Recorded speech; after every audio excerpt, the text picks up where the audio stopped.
Over the past couple of months, we've looked at different aspects of collecting and the themes of my book, The Nostalgia Economy.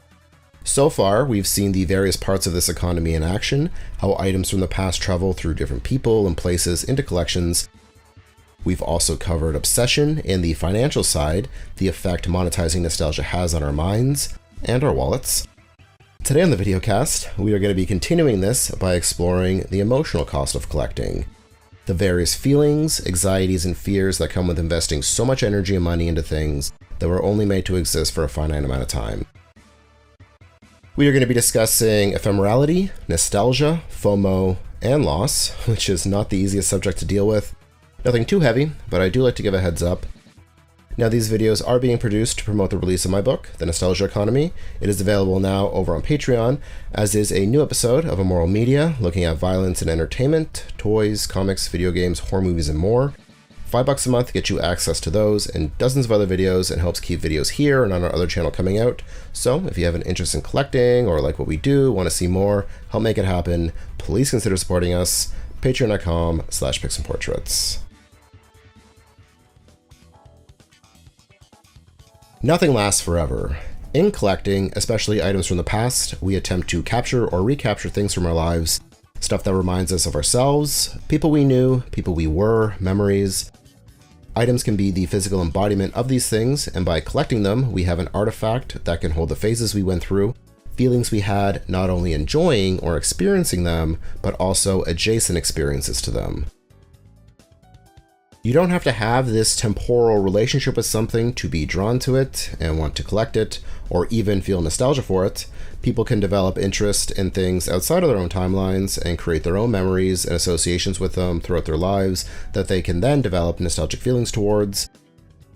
Just the same, people who existed and lived through and had relationships with these items from these times can have no lingering attachment to them. They enjoyed them in those times and then left them there and moved on, which brings us to the first thing I want to talk about, and that is ephemerality. Items from the past can bring us back, but with few exceptions, they were made to exist and be enjoyed only in the times that they were created, to be experienced in that moment and then left there. They are products of a time, but so are we. People collect things to remind them of their past, their childhood, happy memories, to prove they exist, existence, preservation. This thing was real, I was here, or there. Time is weird. How we understand and measure it, it can slip away. There are popular memes that point out things, like the fact that we are closer to the year 2050 than 1997, or the same distance between certain events. We are as far away from the release of Raiders of the Lost Ark as it was from the start of World War II. These things can seem obvious to some people, but for others, it's a real reality check. Feeling time. The passing of time is something most people tend not to think about, either intentionally or not, until they have to, when they wake up one morning and ask, wait, what year is it? How old am I? Where did the time go? Aging isn't easy. Everyone experiences it differently, but feeling the years that have passed is definitely universal. I am someone who has always had a strong connection with myself from different points in my life. I am not somebody who lives in the past, but I absolutely live with the past. I collect, I always have. I like remembering who I was and feeling how much I have grown. Nostalgia has always existed, and people have collected things forever. It's a human compulsion, but how we think about collecting today really started with the boomers. Their childhood overlapped with a massive jump in mass communication and merchandising, thanks to TV, and the things or franchises they grew up with have stayed relevant into their children's and even their grandchildren's lives.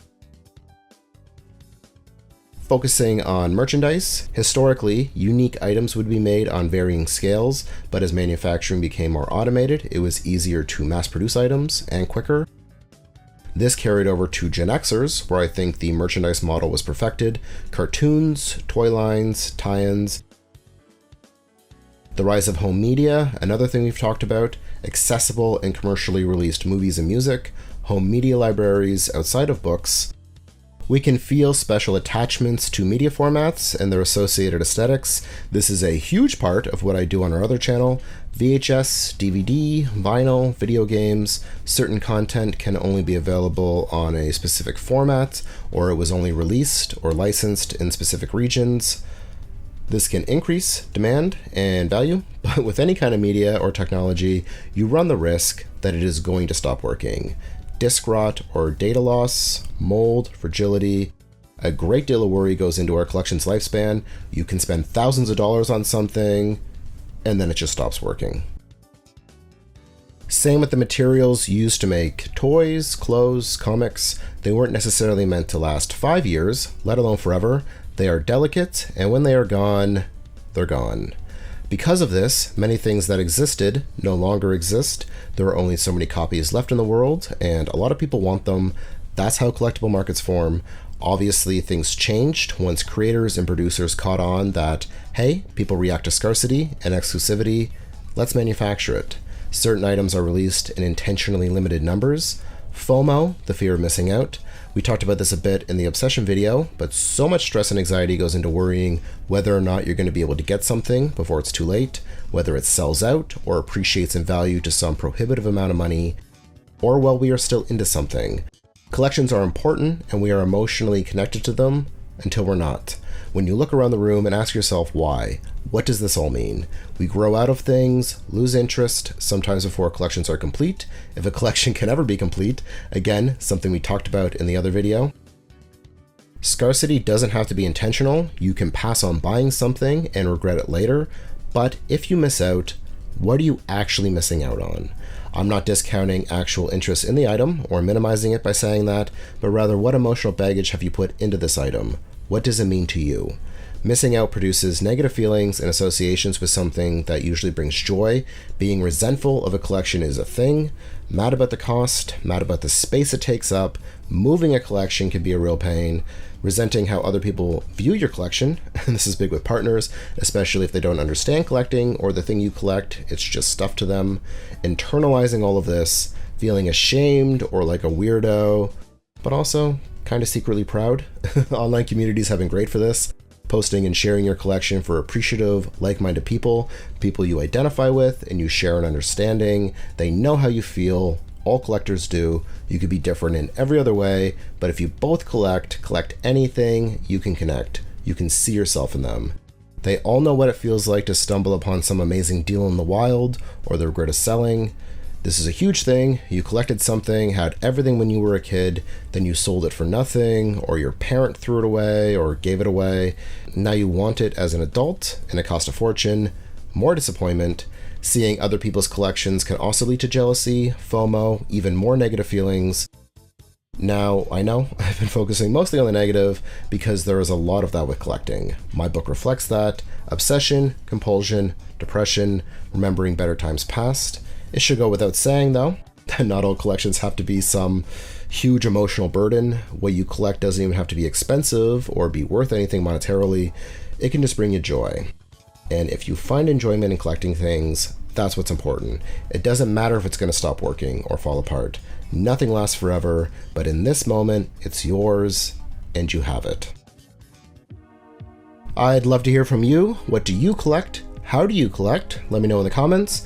If you like this video, be sure to give us a thumbs up. That helps out a lot. Subscribe, share, and if you have the means, please consider supporting us on Patreon. You can get my book and have access to dozens of exclusive videos and help keep all this going. Patreon.com/PixandPortraits. As always, thank you so much for your interest in this channel, and thanks for watching. See you in the future.